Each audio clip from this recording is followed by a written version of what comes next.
Hi guys, for people who don't know, Ireland is a country of two languages. English, which the majority speak, while Gaelic or Irish is used by a minority. However, in Ulster, which includes Northern Ireland, you tend to find more people per head of population not just speaking the Irish language, but actively promoting it. It's deeply embedded in their culture and is something they want to protect. Now, the plantation of Ulster, which took place in the early 17th century, saw the English put settlers from Northern England and Scotland into this part of Ireland. They brought with them their own language and dialects. Today, the language of Ulster Scots, which is closely linked to the Unionist community, struggles to survive on about 1% of the Northern Irish population speaking it. I even hear once Ulster Scots promoted, but when asked to speak it, well, it all went a bit downhill. See if your show would put the Irish language and my language up, the Ulster Scots, and stand your show for 4.5 hours. You what? To stand your show for 4.5 hours, saying that you want the bus drivers to talk Irish now. You want the show extended for 4.5 hours? Yes. Will you extend my pay by 4.5 times? Sure, you're getting plenty. You're getting nearly 500,000. Much more do you want? 4.5 times it? Yeah. Give us a wee bit of your Ulster Scots, Ivan. Let's hear. Let's hear. Is Ulster Scots a language you use much? It would be, yes, when we're down here in Portavogie. So we would talk it, you would say one, you would say yan. Well, give me a bit of your Ulster Scots then, in terms of what you're going to do this weekend. Tell me in Ulster Scots what you're going to do this weekend. I'll probably go up to Sunday market at Nuts Corner and do a few other things. Is that you talking in Ulster Scots now? No, it's not. I can't get on to it. I'm so...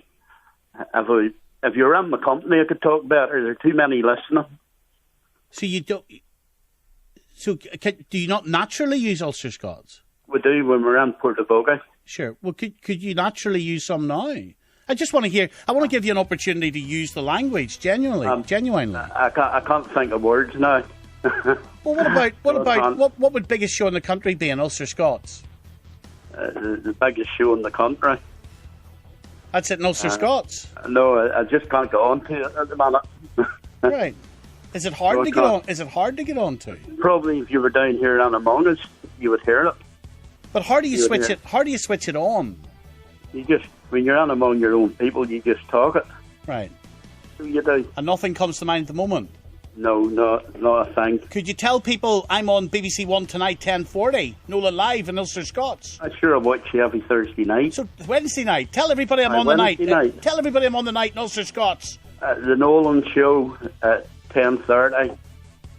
He's on. That's Ulster Scots? No, it's not. I don't think so. Thank you. Oh my goodness. This is... Oh God. Okay. So what is this all about? With the rise of Sinn Féin in Northern Ireland and the Good Friday Agreement, it's shown that more and more people who aspire to speak Irish and want to promote the Irish language have more of a footing. And the language has been promoted more since the Good Friday Agreement. And as I said, with the rise of Sinn Féin becoming the biggest party, they've been pushing very hard the promotion of the Irish language in Northern Ireland. You know, the right for Irish people who identify as Irish being able to speak it along with English. So, of course, there's been a pushback, and the Unionists who can't stop Irish from being promoted in Northern Ireland have said, look, well, we want an equal footing for Ulster Scots.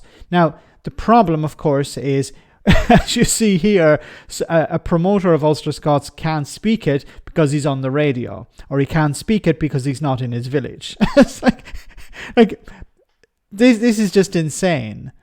Like, if it's your language, if it's your dialect, then surely you should be able to speak it all the time. You don't have to speak it only in a certain context. Like, if he travels abroad, he can't speak the dialect because he's not in his village. This is beyond insane.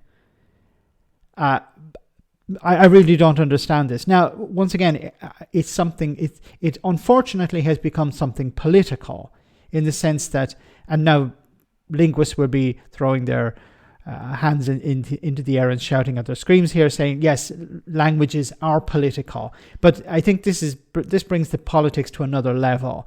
This idea that we want to promote this language that's spoken by pretty much nobody, no offence, a very, very small percentage of the population in Northern Ireland speak Ulster Scots, but we need to have it on an equal footing with Irish or Gaelic because, well, everything has to be the same and we need to promote Ulster Scots. I think it's now become a bit of a backlash against the Irish language and the growth of the Irish language in Northern Ireland. But at least if you're going to try and promote it, give us an example. Let me know in the comment section, guys, what you think. As always, your comments are greatly appreciated. Thanks a lot.